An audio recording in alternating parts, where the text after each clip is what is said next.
Hello class, welcome to agro learner. मैं अजीत चौधरी आप लोगों का फिर से एक बार स्वागत करता हूं एग्रो लर्नर एग्रीकल्चर क्लासेस में। जैसा कि आज हम इस क्लास में जो लेकर आए हैं वो इसके रिगार्डिंग जो हम बात करते हैं कि जो 12th एग्रीकल्चर जो है उसमें हमारे हॉर्टिकल्चर की क्रॉप्स होती हैं। ये हॉर्टिकल्चर की वो क्रॉप्स हैं जो मोस्टली सारी 11th क्लास 12th क्लास और उसके बाद में जैसे कि हम कंपटीशन एग्ज़ाम्स में भी अगर जाते हैं तो वहाँ पर भी हमारे ये बहुत इंपॉर्टेंट काम आती है।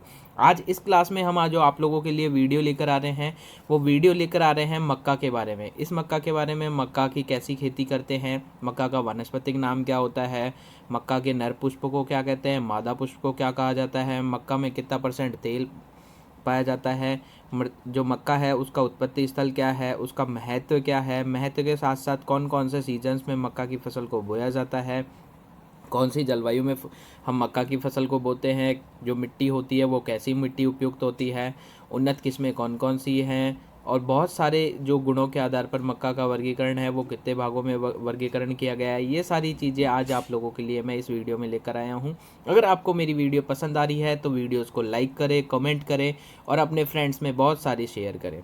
तो सबसे पहले हम बात करते हैं मक्का की। तो मक्का को जो हम इंग्लिश में कहते हैं उसको कहते हैं मेज कहते हैं, और इसका साइंटिफिक नाम की अगर हम बात करते हैं तो मक्का का जो साइंटिफिक नाम है वो है जिया मेज। मतलब मक्का का साइंटिफिक नाम क्या है? जिया मेज। इसकी फैमिली की बात करते हैं तो मक्का की जो फैमिली होती है वो पोएसी या ग्रेमिनी दोनों ही फैमिली में ये पाया जाता है। इसकी जो तेल की बात करते हैं कि मक्का के अंदर कितना % तेल पाया जाता है, तो 4 किलो तेल मक्का के अंदर पाया जाता है। 4% तेल मक्का के अंदर पाया जाता है। 4% जैसे कि हम बात करते हैं 100 किलो मक्का है तो उसके अंदर 4 किलो तेल हमारे यहाँ पे अवेलेबल हो जाता है। क्रोमोजोम्स नंबर, गुणसूत्र संख्याओं की अगर हम बात करते हैं मक्का के अंदर तो 20 क्रोमोजोम्स नंबर मक्का के अंदर पाए जाते हैं। मक्का के नर पुष्प जो है उसे टैशल कहा जाता है, और मक्का के जो अंदर मादा पुष्प होता है उसे हम क्या कहते हैं? सिल्क कहते हैं। नर पुष्पों को टेशल कहा जाता है, मादा पुष्पों को सिल्क कहा जाता है। एक ही पौधे के अंदर नर पुष्प भी पाए जाते हैं और मादा पुष्प भी पाए जाते हैं। नेक्स्ट हम बात करेंगे इसका उत्पत्ति स्थल की। तो जो मक्का है उसके उत्पत्ति स्थल की अगर मध्य अमेरिका और मैक्सिको दोनों ही जगह पर जो है मक्का की उत्पत्ति स्थल को माना जाता है। और हम बात करते हैं कि राजस्थान में मक्का कहाँ कहाँ पे बोई जाती है, तो जो उत्पत्ति स्थल है तो मक्का का जो उत्पत्ति स्थल उदयपुर, भीलवाड़ा, चित्तौड़गढ़, बांसवाड़ा और डूंगरपुर और झालावाड़ जिले में जो है मक्का को ज़्यादा उगाई जाती है। नेक्स्ट हम बात करते हैं कि मक्का की क्या क्या इंपॉर्टेंस है उसके बारे में अगर हम बात करते हैं तो जैसे कि मक्का की अगर हम बात करते हैं, सबसे पहले मक्का का जो अनुसंधान केंद्र है वो मक्का अनुसंधान केंद्र जो कि कहाँ पर स्थित है? नई दिल्ली में स्थित है। नेक्स्ट हम जो बात करते हैं वो ये है कि भारत में जो सबसे पहले मक्का को कब लेकर आया गया था, तो मक्का को जो है 16वीं शताब्दी में पुर्तगालियों के द्वारा भारत में मक्का को लाया गया था। क्योंकि पहले जो उत्पत्ति स्थल मक्का का कहाँ माना जाता है? मध्य अमेरिका और मैक्सिको माना जाता है। तो भारत में सर्वप्रथम जो मक्का को लेकर आया गया था वो पुर्तगालियों के द्वारा लाया गया था और 16वीं शताब्दी के अंदर उसे लाया गया था। अब हम उत्पादन की बात करते हैं कि भारत में कौन सा राज्य सबसे ज़्यादा उत्पादन करता है, तो सबसे ज़्यादा उत्पादन करने वाला मक्का का जो पहला राज्य है वो है आंध्र प्रदेश। पहला राज्य आंध्र प्रदेश आता है, उसके बाद में दूसरा जो राज्य है वो राजस्थान आता है, और तीसरे राज्य की हम बात करते हैं तो तीसरा जो राज्य है वो मध्य प्रदेश आता है। नेक्स्ट हम बात करते हैं राजस्थान में कौन कौन से जिलों में मक्का को बोई जाती है, तो उदयपुर, भीलवाड़ा, चित्तौड़गढ़, बांसवाड़ा, डूंगरपुर और झालावाड़, ये जो ज़िले हैं इन ज़िलों में मुख्यतः मक्का को उगाया जाता है। मक्का में 2 तरीके के जीन पाए जाते हैं। एक जो जीन का नाम होता है वो होता है OPEC2 और दूसरा जो जीन होता है वो है FLORI2। मतलब 2 तरीके के जीन पाए जाते हैं मक्का के अंदर, एक तो होता है OPEC2 और दूसरा होता है FLORI2 2। तो नेक्स्ट हम बात करते हैं जो मक्का है उसे अनाजों की रानी भी कहा जाता है। मक्का को अनाजों की रानी कहा जाता है। मक्का के अंदर एक प्रोटीन पाया जाता है, उस प्रोटीन का नाम होता है जीन प्रोटीन होता है। कौन सा प्रोटीन पाया जाता है? जीन प्रोटीन होता है। और मक्का की हम बात करते हैं, मक्का का उपयोग किसके लिए करते हैं, तो मक्का का जो उपयोग है मुर्गी पालन में या पशु आहार के रूप में ही मक्का का उपयोग किया जाता है। मोस्टली खाने के उपयोग बहुत कम मात्रा में लिया जाता है। जैसे कि हम बात करते हैं अमेरिका में जो मक्का मिलती है वहाँ पर अमेरिका में जो मक्का के द्वारा ही एक प्लेट का निर्माण किया है। जैसे कि हम बात करते हैं हमारे कोई भी शादी का फंक्शन होता है तो वहाँ पर हम जो कागज़ की प्लेट्स होती हैं उनका यूज़ करते हैं। बट जो अमेरिका है वो ऐसी कंट्री है जहाँ पर मक्का से बनी हुई प्लेट का उपयोग क्या होता है, अगर आप कोई फंक्शन में जाते हैं तो वहाँ पर उस प्लेट के थ्रू आप खा सकते हैं, और लास्ट में फाइनल जब जैसे ही आपका जो खाना है वो पूरा हो जाता है, उसके बाद में आप उस प्लेट को भी इजीली खा सकते हो। ऐसी मक्का की प्लेट का निर्माण किया गया है अमेरिका में। नेक्स्ट हम बात करते हैं कि मक्का को कौन कौन से समय में हम बोते हैं। तो मक्का जो है, मक्का तीनों ही सीज़न में बोई जाती है। जैसे हम बात करते हैं रबी की फसल में भी मक्का को उगाया जाता है, खरीफ की फसल में भी मक्का को उगाया जाता है, और जायद की जो फसल लेते हैं हम उसमें भी हमें मक्का को उगाया जाता है। अब हम बात करते हैं कि इन्हें कौन कौन से समय उगाया जाता है। तो खरीफ की जो फसल है उसको लास्ट वीक जून से फर्स्ट वीक जुलाई में ही बोया जाता है। मतलब लास्ट वीक जो जून का लास्ट वीक होता है उससे लेकर, और प्रथम जो वीक होता है, पहला जो वीक होता है, फर्स्ट वीक जो होता है जुलाई का, उसके अंदर ही इसे बोया जाता है। रबी की फसल की अगर हम बात करते हैं तो रबी की फसल को हम कब बोते हैं, लास्ट वीक जो नवंबर की होती है उससे लेकर और 15 नवंबर तक रबी की फसल को उगाया जाता है। और हम बात करते हैं जायद की फसल में, तो जायद की फसल में जो मक्का उगाने का कार्य किया जाता है वो फरवरी के फर्स्ट वीक में किया जाता है। अब हम बात करते हैं जलवायु, कैसी जलवायु हमें आवश्यक होती है मक्का की फसल उगाने के लिए। तो जो मक्का है, हम मोस्टली हमें भी पता है कि जो गर्म मौसम होता है, गर्म जलवायु हमारी जहाँ होती है, उन्हीं जगहों पर क्या किया जाता है, मक्का को उगाया जाता है। और मक्का को जो आवश्यक तापमान की आवश्यकता है वो 24 डिग्री से लेकर और 30 डिग्री सेल्सियस तापमान की उपयुक्त आवश्यकता होती है। उस समय वो ज़्यादा अच्छे से बढ़वार करती है और उसके उत्पादन में भी बहुत ज़्यादा वृद्धि होती है। नेक्स्ट हम बात करते हैं कि कौन सी मिट्टी की आवश्यकता होती है। तो जो मक्का की फसल है को जो हम उगाते हैं उसमें दोमट मिट्टी सबसे ज़्यादा उपयुक्त होती है। दोमट मिट्टी में हम इजीली क्या कर सकते हैं, मक्का को उगा सकते हैं, और सबसे ज़्यादा उत्पादन भी उसी में होता है। नेक्स्ट हम बात करते हैं उन्नत किस्मों की। उन्नत किस्में वे किस्में होती है, मतलब जो क्या करती है, ज़्यादा उत्पादन देने में कार्य करती हैं, और उसके साथ साथ सारी जो फसल है उसकी फ्लावरिंग की जो स्टेज होती है, फ्लावरिंग की स्टेज के बाद में जो परिपक्व की स्टेज होती है, जो टाइम ड्यूरेशन होता है, वो सारे पौधों का क्या होता है, सेम होता है। वही उन्नत किस्में कहलाती हैं।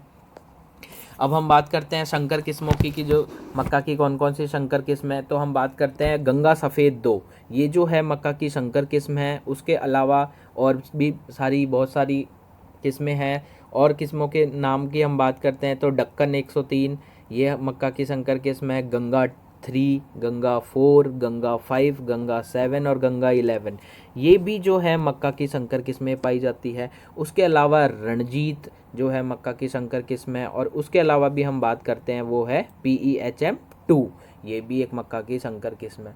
दूसरी हम बात करते हैं संकुल किस्मों की। तो मक्का की जो संकुल किस्में हैं उसकी हम बात करते हैं कौन कौन सी संकुल किस्में हैं।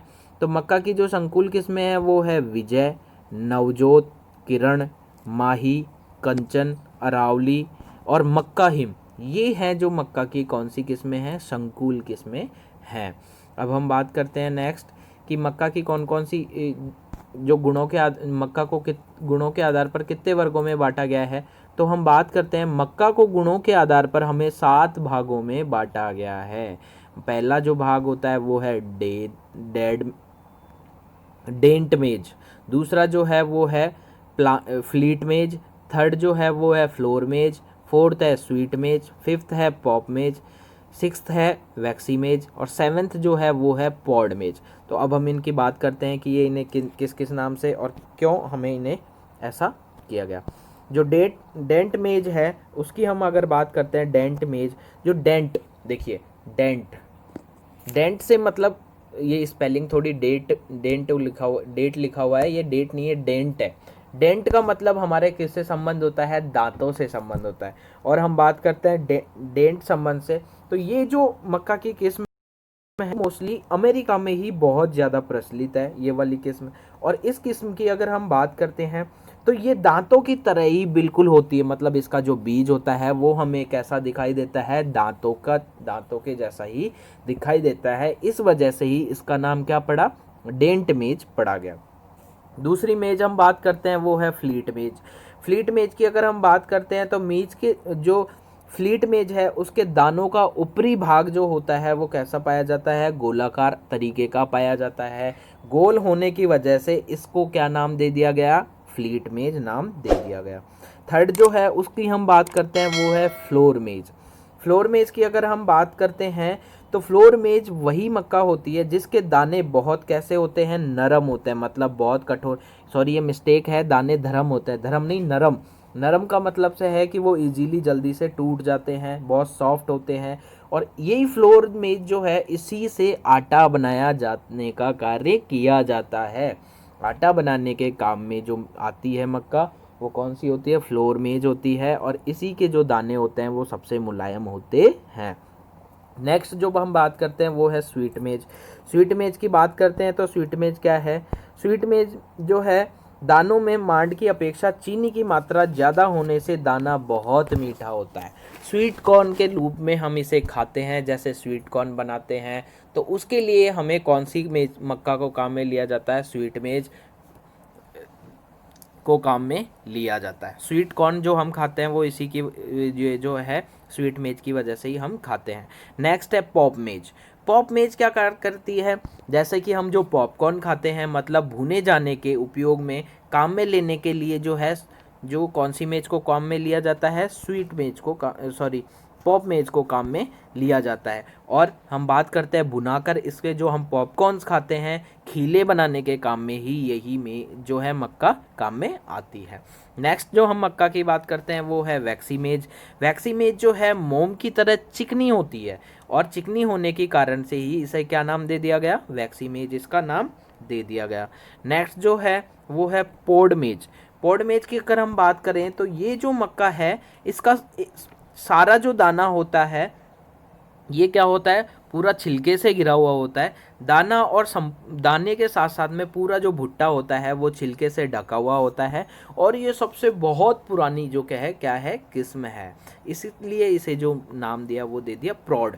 प्रौढ़ का मतलब पुरानी, और पुरानी मक्का होने की वजह से इसका सारा जो दाना होता है और जो भुट्टा होता है वो पूरा छिलके से ढका हुआ रहता है।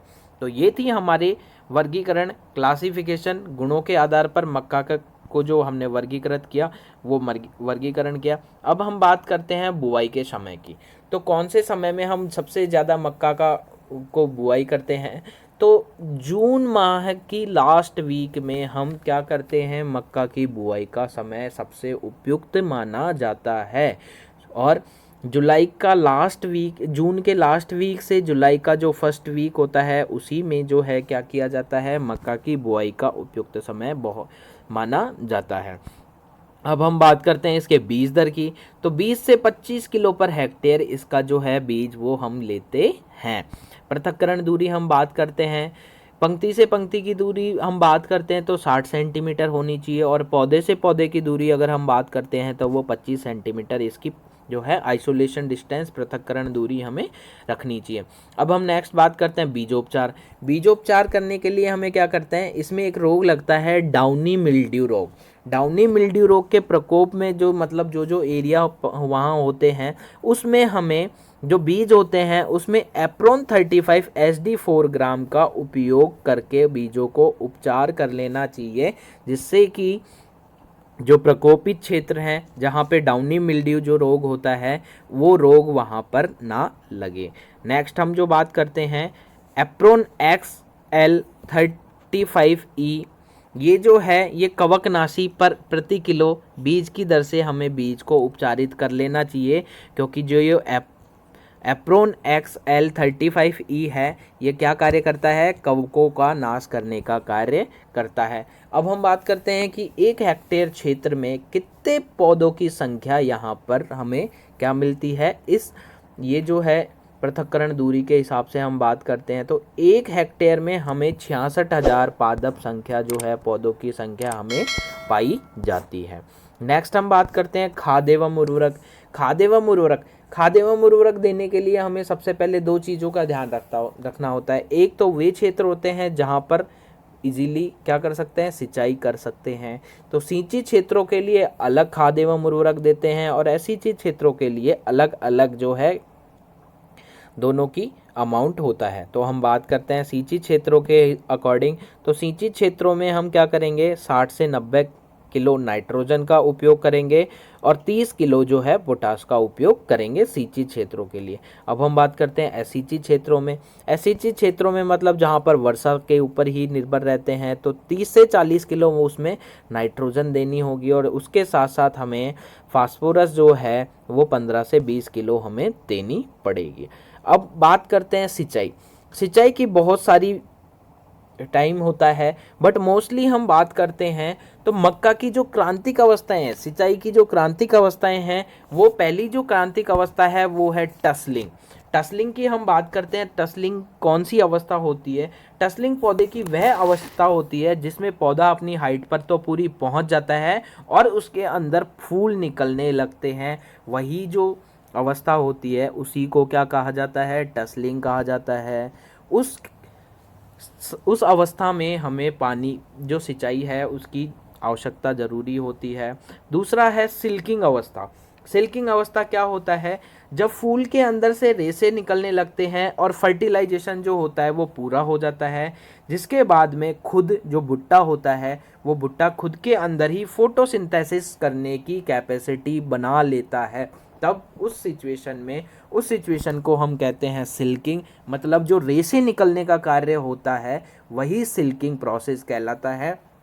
भुट्टे के अंदर से जो रेशे निकलते हैं छोटे छोटे, वही प्रोसेस होता है और उस टाइम पे जो है जो भुट्टा होता है वो अपनी क्या कर लेता है? फोटोसिंथेसिस कैपेसिटी है वो उसमें इजीली डेवलप हो जाती है। देखिए ये कुछ स्टेजेस हैं, जैसे कि हमारा टेस्लिंग स्टेज की अगर हम बात करते हैं तो ये देखिए ये पौधा है, इसमें जो है फूल निकलने लग गए हैं। फूल निकलने हाइट इसकी कंप्लीट हो गई है और इसमें फूल निकलने लग गए हैं। पुष्पक्रम निकलते समय उस जो प्रोसेस होता है उसको टेस्लिंग कहते हैं। और स्किलिंग की अगर हम बात करते हैं तो जो भुट्टे होते हैं, भुट्टे में से रेसे बनने की प्रक्रिया जो हो जाती है उस समय क्या होता है? इजीली जो हमारे भुट्टे होते हैं उनके अंदर फोटोसिंथेसिस की प्रोसेस होना स्टार्ट हो जाती है। नेक्स्ट हम जो बात करते हैं वो अंतरा कृषि की बात करेंगे। तो अंतरा कृषि के अंदर हम बात करते हैं कि मक्का में जिंक की कमी होने की वजह से श्वेत कली का रोग हो जाता है। मतलब सफ़ेद कली जो होती है वो सफ़ेद हो जाती है, किसकी कमी के कारण? मक्का में जिंक की कमी के कारण। तो उस जिंक की कमी को दूर करने के लिए हमें जिंक का समय समय पर उपयोग करते रहना चाहिए। दूसरा हम बात करते हैं प्रति हेक्टेयर आधा किलोग्राम सीमाजीन और एट्राजीन। सीमाजीन और एट्राजीन आधा किलो लेकर उसको 600 लीटर पानी के घोल में घोल बनाकर मक्का की जो कतारें होती है, मतलब जो क्यारियाँ हम बनाते हैं, उसमें उसका छिड़काव कर देना चाहिए। ये छिड़काव क्यों किया जाता है?